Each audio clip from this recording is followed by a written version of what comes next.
Today's topic, conventional wisdom. And then intro graphics will come in, blarb, blarb, blarb, blarb, and then I will return.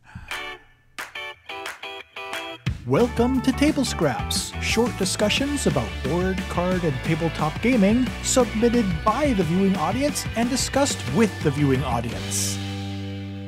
Hey there everyone, and welcome back to another episode of TABLEscraps, the live streaming episode of shows in a row that are being recorded like this one right here, with really good intros like this one right here.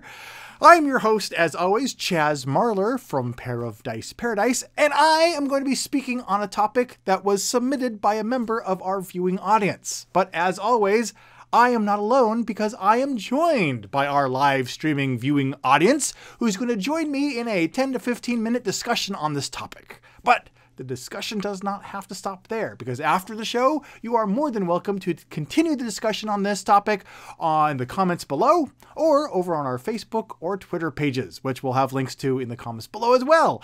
Everything that isn't in this video is going to be in the comments below.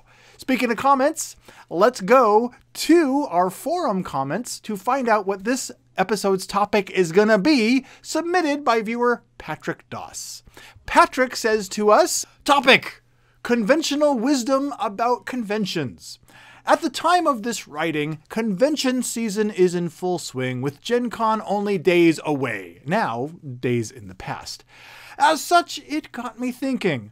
What are some of the best things to do while attending a convention, and is it always worth it to go? I live in Tennessee, and it takes me a good 6 hours to drive to Gen Con, and over 12 hours to BGG Con, and even longer for Origins and Dice Tower Con. Then, there's the hotel expenses, etc., which doesn't even include all the games I plan to buy. That being said, I do love the experiences that they offer, and I usually plan ahead for expenses so that I can fill my trunk, back seats, passenger seat, and just enough room on my lap for new games. I would like to extend the question to others. Why do you go to conventions, and what are your favorite things to do there? What challenges do attending conventions present for you, and what are some of the solutions?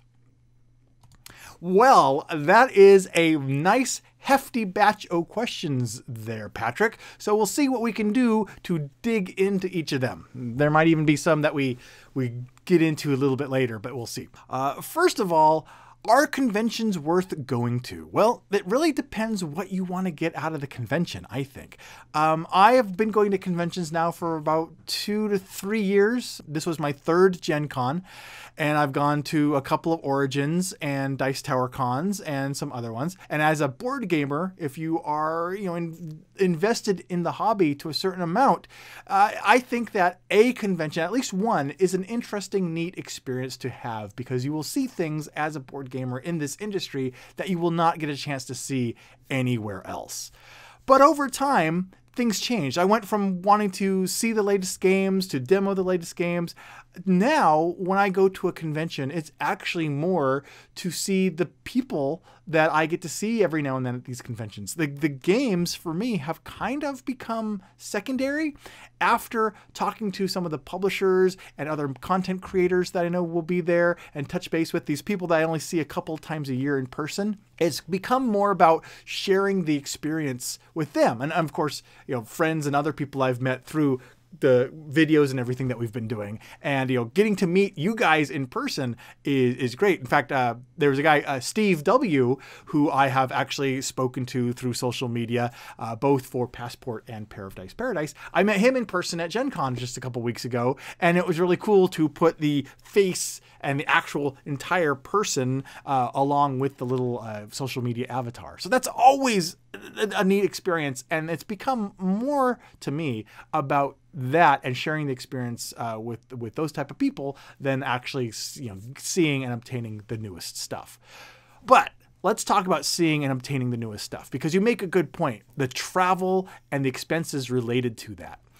That can really be a tricky thing to figure out, I think. One way that I have always mitigated some of those expenses actually is try to make myself valuable to a publisher or other business that's going there to work at least a portion of the convention with them. Doing demos or running interference, working with the Dice Tower, doing interviews and social media for them, working in the Passport booth. Lots of these booths are always looking for volunteers to help out. And some of them will actually, give you a badge to help you get in the show. Some of these businesses also have a volunteer program that actually pays either in, company credit or an actual wage sometimes for working in the booth. So those types of things can help offset those expenses. So that's the very first thing, is if you're looking for a way to offset expenses to be able to make it to these conventions, contacting a publisher or some other company that's going to have a presence at one of these conventions and working for them at least a portion of the show can be a way to do that. So that's like tip number one. I have found too that in the unscientific polls that I've done, about 6 hours seems to be the limit that most people are willing to drive to a convention. So I'm curious to see how long everyone in the audience is actually willing to drive to a convention, to see if that kind of fits the norm that I've seen, or if there's actually people that are driving even longer than 6 hours to get to some of these conventions. And finally, you talked about obtaining games. And yeah, that is really one of the most difficult things logistically to figure out for me when I go to these conventions. I actually, when I went to Gen Con, my goal was to come home with one game. I wanted to come home with Codenames Duet because I knew it would fit in my carry-on. And I know people that they will pack empty suitcases inside suitcases. They will have 2 or 3 suitcases that they will actually fill up with games and then check as their luggage on the way back. And that can be $50 or more to actually check those extra bags. But it can be a way to get all these games home quickly and safely. What I have done is I have tried to scout out and find a FedEx or UPS station at these conventions, and I will try to just ship them home because I figure that it's cheaper maybe than checking bags. But no, it's about the same. And it really makes you start to wonder, you have that trade-off of getting a game potentially early and being able to play it and not wait. Sometimes you have to wait months for it to actually hit retail after the show. But you have to start to wonder, where is that balance? Am I willing to pay as much as 1, 2, 3 more games just to get them shipped home from the convention? That's the main thing that always strikes me as how many games is it worth getting at these conventions? And it's really the shipping I gotta pay to get them home. So there's 3 little things related to your questions from my point of view, but let's scoot on over now to our chat window area. Let's start off today with Sacha, who joins us to say about conventions, it's things to do. Meet old friends, meet new friends, play games, demo games, talk to developers, talk to board game media people, buy shiny new stuff, and buy shiny old stuff. In short, have fun.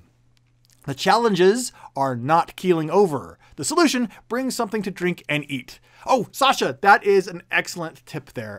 When you go to Gen Con, it is quite possible that you will walk over 50 miles over the course of Gen Con. And I'm not kidding there. I'm not exaggerating. So if you got to be ready to walk a marathon when you go to Gen Con, and other conventions can be just as similar. And also you talked about bringing something to eat and drink. I don't know what it is about me, but I have this built-in subconscious fear of starving to death when I travel. So I will bring jerky and Fig Newton bars and some granola bars, and then also a little packets of trail mix. And I will always have an assortment of those on my person when I'm walking around the conventions, because you never know when you're going to get stuck in a game demo or something else that's going to keep you away from lunchtime. And when you do try to hit lunch, if everyone else is going to lunch at the same time you are, it can be sometimes another hour wait just to get your food. So having snacks like that and a bottle of water with you constantly is definitely a really good idea and something that I think is a great convention tip. So thank you, Sasha, for reminding me of that awesome little tip there. Next up is Christian, who says, I was a volunteer at a brand new con in Aarhus, Denmark, and I loved all the buzz. Demoing, ergo spreading the love for games, and last but not least, playing with friends and new people. So that runs the whole gambit there. And so it's a good point, Christian. When you volunteer in a booth, you will get to do a little bit of everything except walk around the convention. So as long as you have the extra spare time outside your schedule, you can usually get a little bit of the entire convention experience in that way. So that's a really good tip as well there, Christian. Ethan joins us to say, can you compare and contrast your Gen Con experience working at a media production booth, the Dice Tower, versus a game publisher, Passport? Oh boy. That is a really good question, Ethan. Yeah, sure. I'll take a stab at that. So first of all, what were the duties that I was doing in each of those? Well, with the Dice Tower, when I assist the Dice Tower, well, at every convention other than Gen Con, we're setting up live interviews and going on wrangling, finding publishers, bringing them in, setting up their games, doing the interview. Gen Con is the one anomaly because Gen Con, there's no live streaming from there. So there's no interviews to do. So instead we are working the booth, assisting with the live show that they do. People are usually scheduled to do social media, like you have a couple hours a day where you have a camera and you're going around getting video, a couple hours a day where you're going around doing Instagram, a couple hours a day where you're going around doing Twitter stuff, getting Twitter posts. And essentially, you kind of just have this schedule of different social media tasks. At Origins and Gamma and the other shows that I have assisted the Dice Tower with, I have kind of personally taken on the role more of kind of the showrunner or floor manager in a way. I'll have the clipboard with the schedule of all the interviews we're doing, and I try to do my best just to make sure that there's no downtime and everyone is queued up and ready to go. And when we have people popping in for an interview, fitting them into the schedule, getting people who are late and rescheduling them for another time. And, you know, like at Gamma, last Gamma, over the course of 3 days, we did 77 interviews. And it was like an interview every 17 minutes or something during the workday. It was insane. So that's the type of thing I've done there.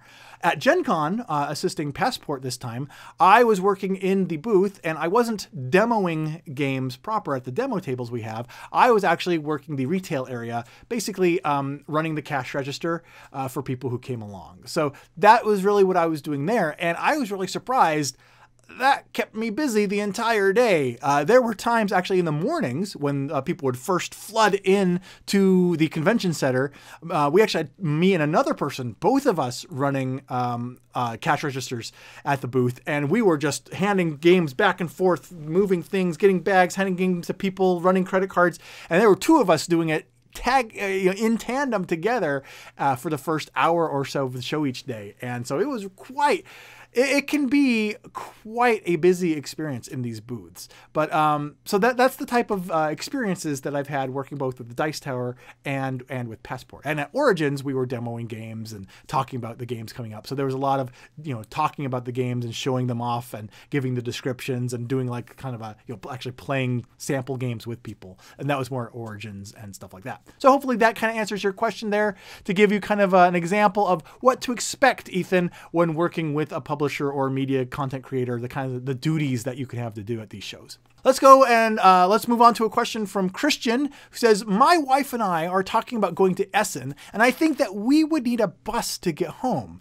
I'm going to buy loads of games, even though it's about a day's travel away. That reminds me in a way of this Geek Tours thing or something that this company is working on. Rodney Smith from Watch It Played is involved with them quite a bit, kind of being one of their ambassadors to it. And so he did a couple of videos about it, and they were actually going to Essen, I believe, and they're going as a whole big field trip, a bunch of people on a bus.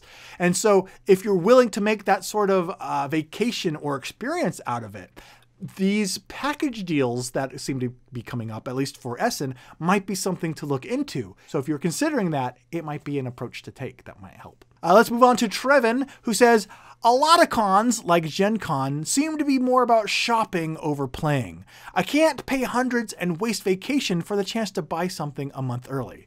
That is a really good point, Trevin, and I will say that I agree. Gen Con to me seems to be just a commerce circus. That really seems to be the crux of Gen Con. Now, of course, there are play areas and there are people who go there to play, and that's fine. In my experience, though, Gen Con has been more about the spectacle. In fact, this past Gen Con, I was able to play one game, and that was it over the course of the 6 days that I was there. That's what I, game-wise, that's what I was able to get in.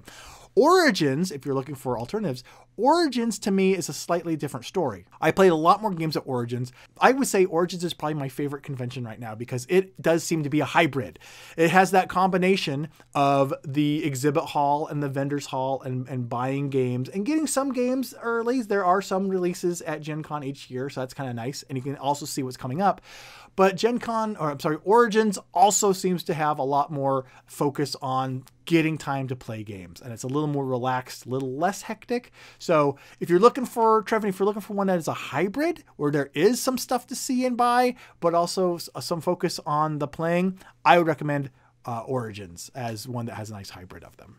So hopefully that helps, because you're right, it can be expensive and use up a lot of vacation time to go to these conventions. Next from Patrick, who says, I always make sure that I wear comfortable shoes when attending a convention. Ooh, that right there is an excellent point. There is another content creator I know, I believe Lance, Undead Viking. He said that one year he went to Origins or conventions, Origins or Gen Con, and he forgot to pack comfortable shoes, and he wore flip-flops for the entirety of the convention, and his feet almost fell off.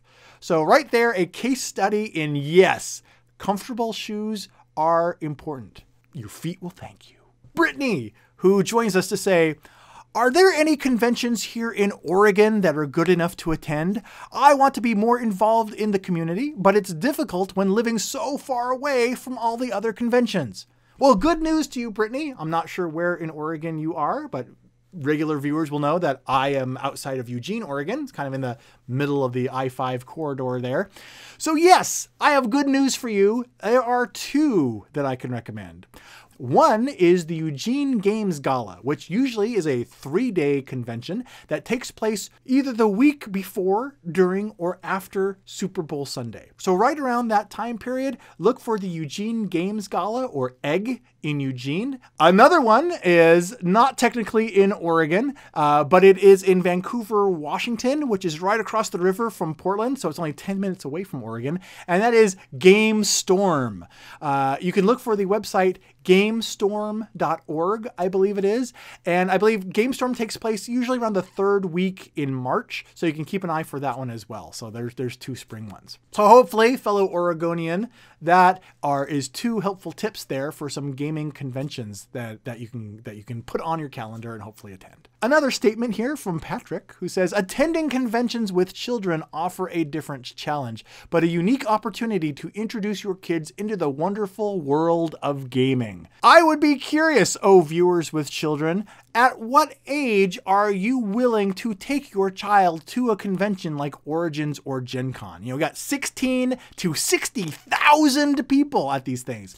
My daughter is currently 10 and a half, and taking her to a convention like that isn't even on the radar yet. In fact, even smaller conventions like Dice Tower Con, 1,300 people or so.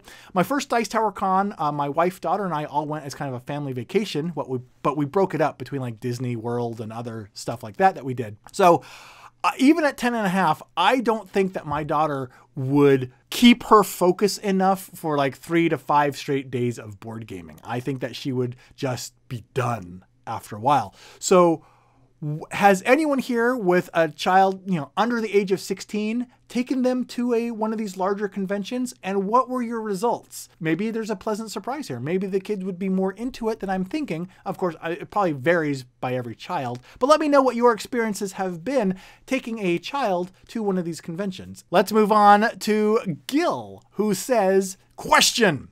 Do you sometimes feel overwhelmed with all the conventions you attend every year? Does it feel more like work nowadays, or is it still fun? Excellent question there, Gil. Yeah, I do kind of feel overwhelmed sometimes. For example, with Origins and Gen Con, I have fallen behind on some of the media production work that I've wanted to do. Going with a company, the convention may be 3 or 4 days, but we got to go early, have a day to set up, and then tear down, and then usually leave the next morning. So Origins and Gen Con have both been an entire week of travel for me. Instead of just like the 3 or 4 days for the convention, it's been these extra days tacked on to the beginning and end. And that can eat a lot of time out of your life. So that can be a real challenge to to try and work around. There is always the challenge with that and the other things that you want to go and do and see. And it really comes down to time management in a way. And it's one thing at a convention, even if you're not working with a booth, there is never enough time. So you will have to make choices on what you want to accomplish and what you want to schedule your time. So to answer your question there, Gil, yes, it can feel overwhelming. The next comment here, though, with the hashtag comes from Rolling Dice and Taking Names, who joins us with several questions. Why did you skip my question? Why do you not like me? Do you know the number of a good therapist? It should be obvious. It should be obvious. And yeah, it should be obvious. So let's move on to the next question here. Let's go. Let's wrap up with a question from Peter, who says, BGG Spring is supposed to be a pretty family-friendly one. I've seen the Family Showdown peeps taking their kids around there, so I plan on spending some time in the kids area. Oh, that's true. BGG Spring. Thank you, Peter. That is a convention that I believe is specially designed to be as family-friendly as possible. And that's one of the things about it that they usually market and try to promote. So thank you, Peter, for pointing out BGG Spring. But it's not spring. It is the end of summer. So BGG Spring is about as far away as it could possibly be. But near as it can be is the end of this episode. Smooth transition. Till the next episode that we get to spend some time together, I've been Chaz Marler from Pair of Dice Paradise. I encourage you to continue this conversation either in the YouTube comments below or over on our Pair of Dice Paradise Facebook or Twitter pages. And I just want to remind everyone that episodes like this are made possible by viewers like you who have been supporting Pair of Dice Paradise's fundraisers. Thank you very much for your help in that respect. It does make a difference and it's greatly appreciated. But until the next episode, I've been Chaz Marler. Thank you for joining us, and we will join you again soon and serve up another heaping spoonful of some table scraps. Talk to you again soon.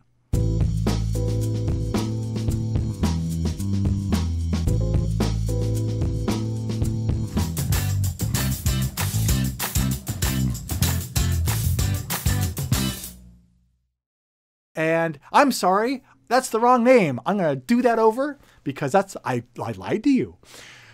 And not on purpose this time. When do you find out what you're going to say and state it in a way that makes sense and is coherent? Because that's something I need to do here.